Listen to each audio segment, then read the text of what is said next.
L'Église reste concentrée, le réveil, c'est maintenant. Shalom, shalom, shalom au Fils de Dieu. Soyez bénis dans le précieux nom et puissant de Jésus-Christ. Alors, Église reste concentrée, le réveil c'est maintenant. Alors, ne soyez pas offusqués par le fait que je porte des lunettes de soleil. C'est simplement parce que y a beaucoup de soleil. Je suis du côté de la baie des Rois et il y a beaucoup de soleil ici. Alors, je vous salue déjà tous. Que le Seigneur vous bénisse, qu'il soit avec vous tout au long de notre échange. Vous avez remarqué depuis quelque temps, il y a des affiches, des vidéos concernant un mouvement appelé « Église reste concentrée ». Le réveil, c'est maintenant. Alors, ce mouvement existe pour le réveil des consciences, particulièrement de l'Église. J'ai pu analyser, selon le discernement que Dieu m'a donné, que l'Église s'est un peu écartée de la Grande Commission.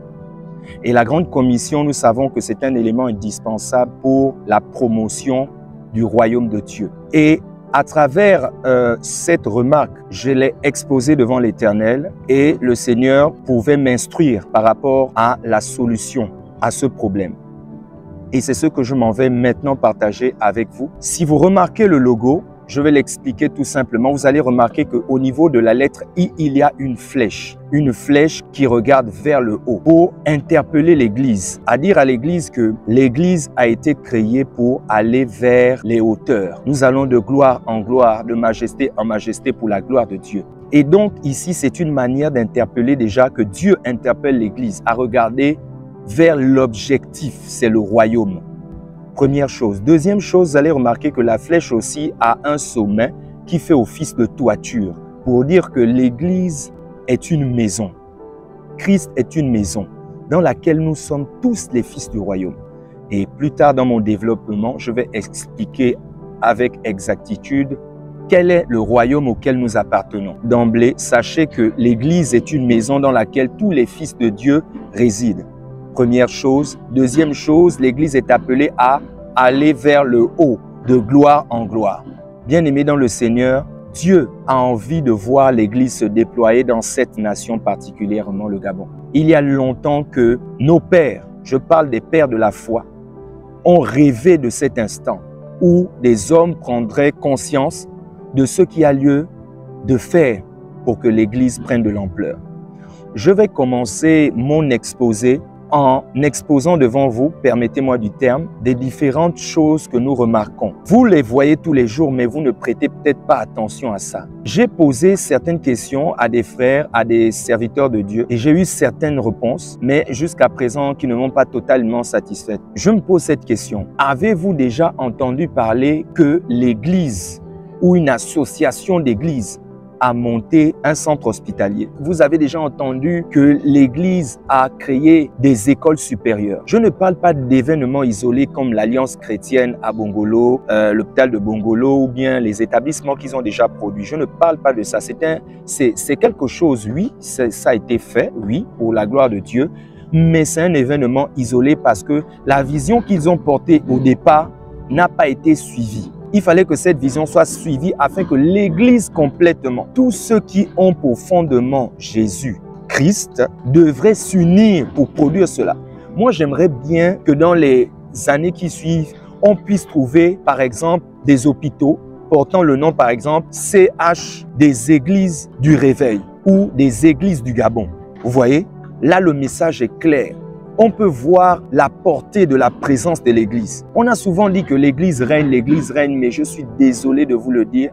C'est avec une douleur que je vais vous le dire, c'est que l'Église ne règne pas. À quoi sert-il à l'Église de régner spirituellement si elle ne peut pas manifester sa spiritualité auprès des hommes? La Bible ne dit-elle pas, je veux dire la parole de Dieu ne dit-elle pas dans le livre d'Apocalypse qu'ils ont vaincu par le sang de l'agneau et par la parole de leur témoignage? Où est le témoignage? La Bible ne dit-elle pas aussi que la foi sans les œuvres est morte? Où sont nos œuvres? Jésus, quand il était sur terre, il a impacté par sa présence à travers les miracles qui lui a été donné de faire. Et lui-même a confessé l'a prophétisé de sa bouche en disant « Ceux qui viennent de moi feront des choses plus grandes que celles que j'ai faites. » Amen. Donc j'aimerais déjà nous interpeller, bien-aimés dans le Seigneur, que si nous sommes sur la terre, ce n'est pas pour rien.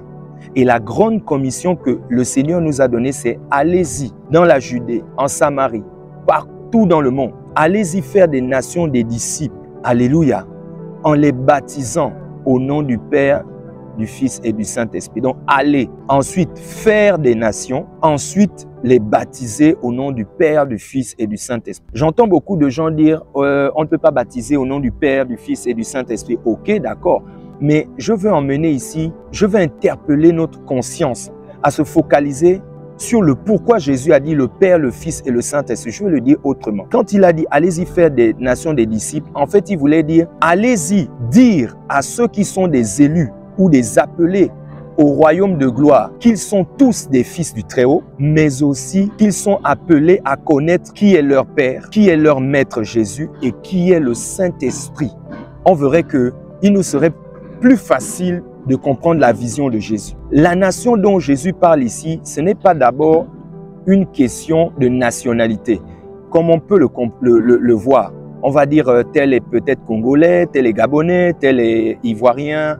Non, ça n'a absolument rien à voir, personnellement pour moi. Ce dont on parle ici, c'est vous. Chaque chrétien d'abord est une nation selon l'appel du royaume. Je vais expliquer quelle est la nation à laquelle nous tous nous appartenons. Et c'est mentionné dans plusieurs versets de la Bible. Je vous donnerai des détails un peu plus tard. La nation dont Dieu nous parle ici, c'est la nation qui s'appelle la Sion, la ville sainte, le royaume céleste, dans lequel habitent les esprits de Dieu. C'est-à-dire tout appelé de Dieu.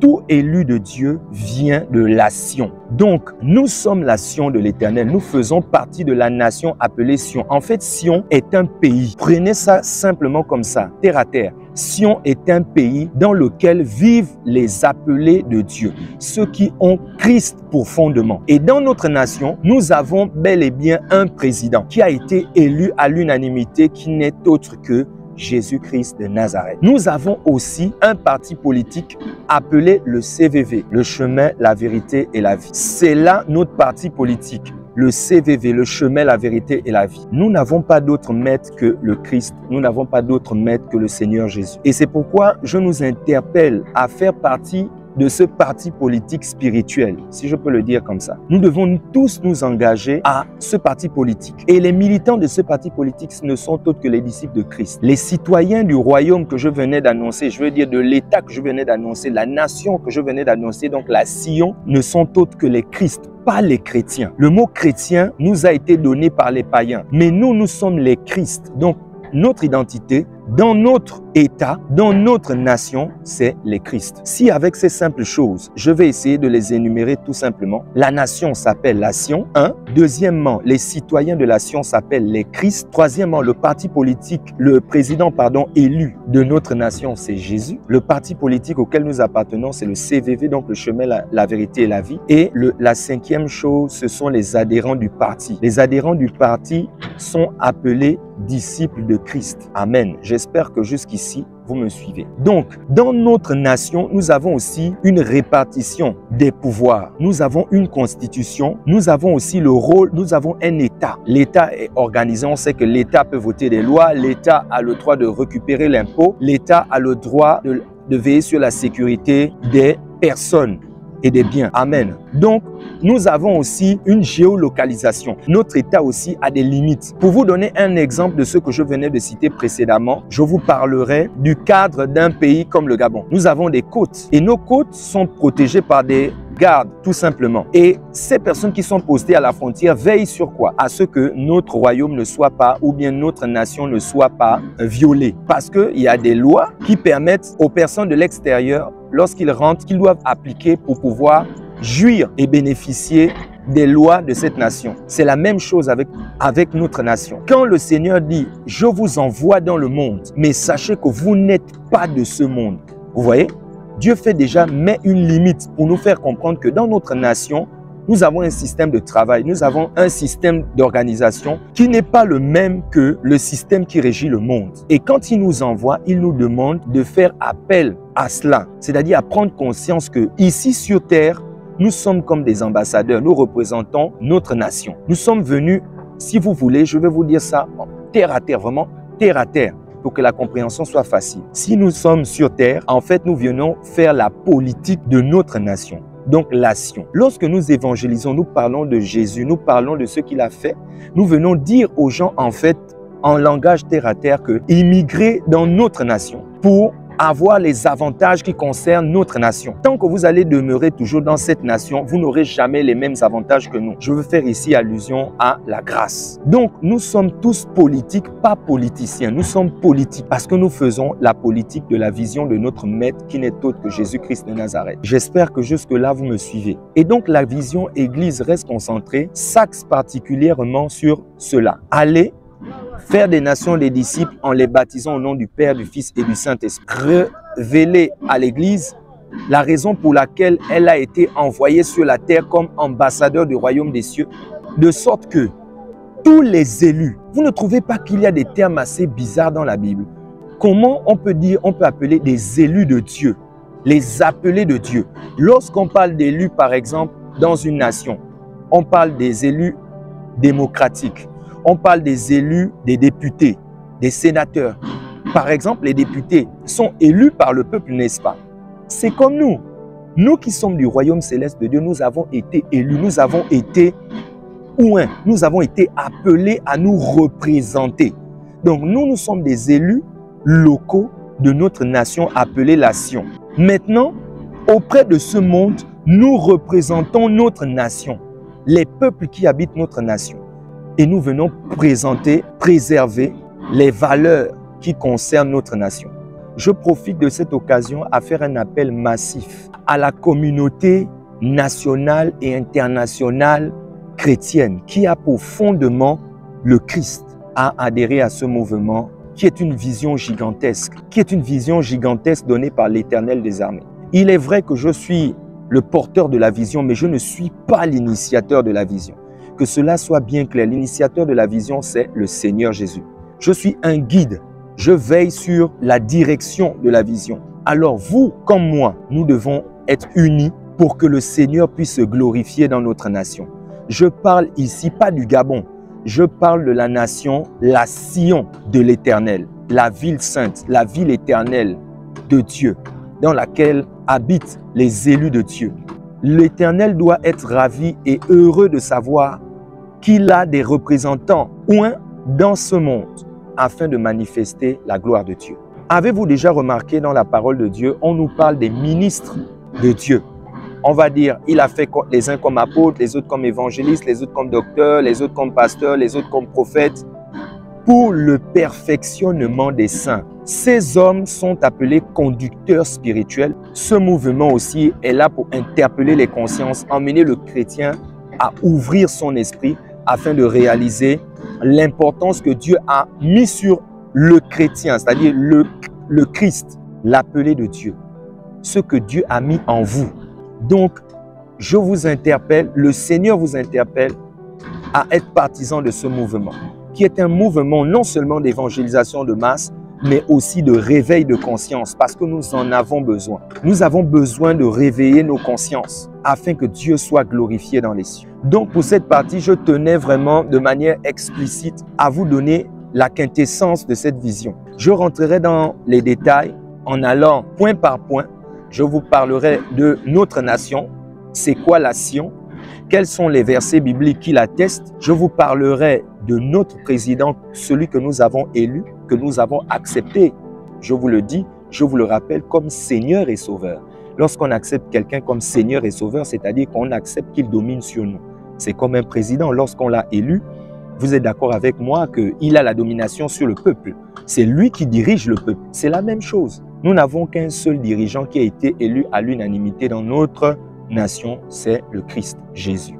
Ensuite, nous avons un parti politique que je vous ai donné qui s'appelle le CVV. Vous voyez, le CVV. Tous les chrétiens qui ont accepté Jésus-Christ comme Seigneur et Sauveur ont déjà d'emblée adhéré à ce parti politique. Et ces mêmes chrétiens qui ont adhéré à ce parti politique militent pour que des gens, d'autres personnes adhèrent à ce parti. Voilà pourquoi Jésus a dit, la nature ne vous enseigne-t-elle pas? Et vous allez remarquer que tout le système du monde existe aussi chez nous, sauf que ce système du monde a été corrompu avec des règles comme il faut ramasser les clés, il faut rentrer dans telle ou telle secte, dans tel ou tel dogme pour pouvoir jouir des biens de ce monde. Mais chez nous, il n'y a qu'une seule chose à faire, c'est d'adhérer à notre parti politique, qui est le CVV. Et dès que vous avez adhéré à ce parti politique, c'est terminé. Vous jouissez de tous les avantages du royaume. Je rentrerai aussi dans le rôle de l'État, particulièrement lorsque on parlera de voter des lois, de faire des propositions des lois, lorsqu'on parlera de payer l'impôt, parce que dans notre royaume, c'est-à-dire dans notre nation, la Sion, nous payons aussi l'impôt. L'impôt pourrait s'assimiler à ce que vous connaissez déjà, la dîme, l'offrande, les prémices, les autels, tout ce que vous connaissez déjà là, c'est ce qu'on appelle l'impôt. Lorsqu'on prélève l'impôt au niveau national, l'impôt sert à construire la cité, les routes, l'électricité, l'eau. Tout ça, c'est grâce à l'impôt que vous payez.